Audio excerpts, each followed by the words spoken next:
Rich people money hacks anyone can follow. All right, now the first tip that I'm gonna go over is to move your money. I don't care how much money you have, whether it's $1,000 or $100,000 or $1 million, move your money. Now, what I mean by that is that if you have it in this bank, move it to this bank.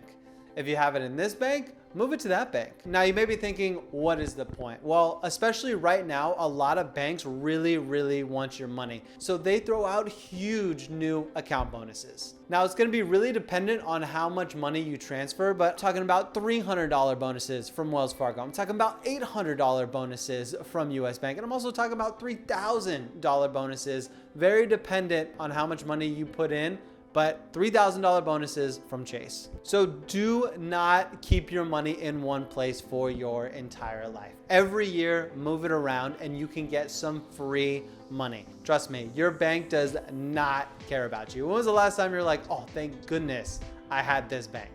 Never. All right, now the second tip that we're gonna get into is having credit cards pay you, not the other way around. Now, how you can do that is by collecting all of the credit card benefits, whether it's the points, their cashback offers, their percentage off certain services, and not paying any interest on those purchases. Now, the way you can do that is to pay it off before your due date. Because if you pay it off after the due date, your interest is already tacked on. So any rewards that you get, any points that you get, any cashback offers that you get, they are making that off you, I wanna say 2x, if not 3x. Now, a second part to this is that you should find the absolute best credit card with the absolute best perks that fit your lifestyle. Now, it's gonna be really dependent on what you like to do, whether you like to travel, whether you like to drive a lot, whether you like to dine out a lot. There are certain credit cards that are perfect for those personalities, and definitely do your research for those and take advantage of it. So gain all the rewards from the credit cards and pay none of the interest, but you must pay off your bill before your due date.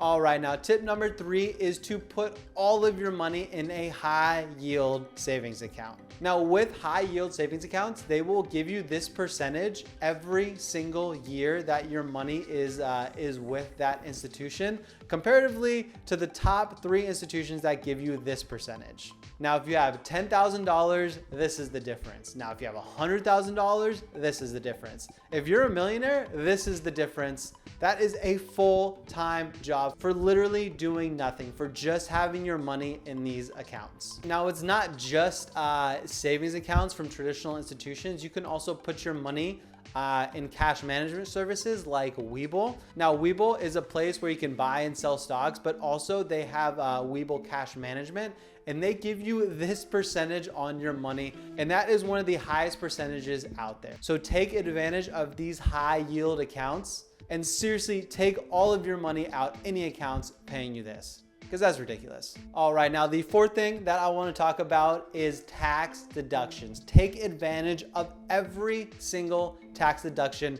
that's out there. And there are a lot of tax deductions that you may not know about and that rich people are taking advantage of, and just the average folk like you and me are not. So let's go over some of the most common overlooked tax deductions out there. Gambling losses. Yes, you can write off your gambling losses. As long as you claim a little bit of money that you won, you can, so you gotta win first, but you can write off the rest of your gambling losses. How crazy is that? Student loan interest, charitable contributions. So every time you go to the Goodwill, every time you go to the Salvation Army, get a receipt from them so you can write off all the stuff you donate and you get to make the price. Don't get crazy like an iPad isn't worth $10,000. Gas deductions. Yeah, you should be tracking your miles so you can write off your gas expenses in a couple different ways. You need to look that up yourself though, because the rules change year to year. And I don't want to claim to be a tax expert.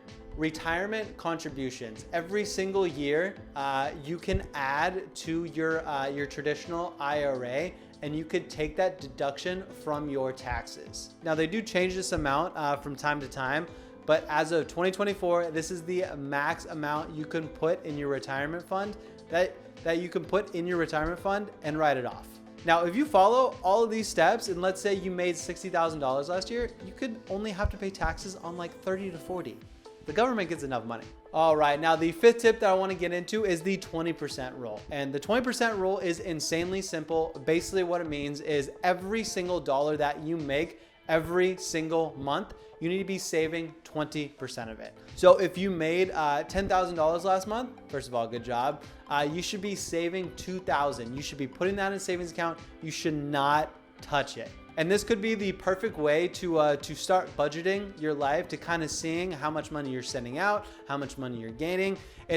This is the perfect way to start the whole budget process. All right, then the final tip that I want to go into is to open up a business. Now, 68% of all millionaires that have a net worth of over 30 million are self-employed. They run their own businesses, they work for themselves. Now, most of us get paid per hour for a whatever job that you're doing. But if you think about it, in that hour, that is all the amount of money that you're gonna make. But in a small business, if you have your product or service that goes viral, instead of just making $30, you can make an amazing amount of money. But you also got to keep in mind that you could also make $0 for that hour of work. So pluses and minuses, but we all have hobbies. We all have things we like to do. We all have side hustles. So turning that into a small business is going to get you on the right track to becoming a millionaire. All right, and that is it. That is all I got for today's video. Now, thank you so much for watching. I really appreciate it. If you like videos like this, definitely hit that subscribe button. We got a lot of good stuff coming out. Now, if you have any questions on anything that I said, you can either hit me up in the email below or just drop a comment. I'll get to everything. Now, thank you so much for watching. I really appreciate it, and I'll see you in the next one. Peace.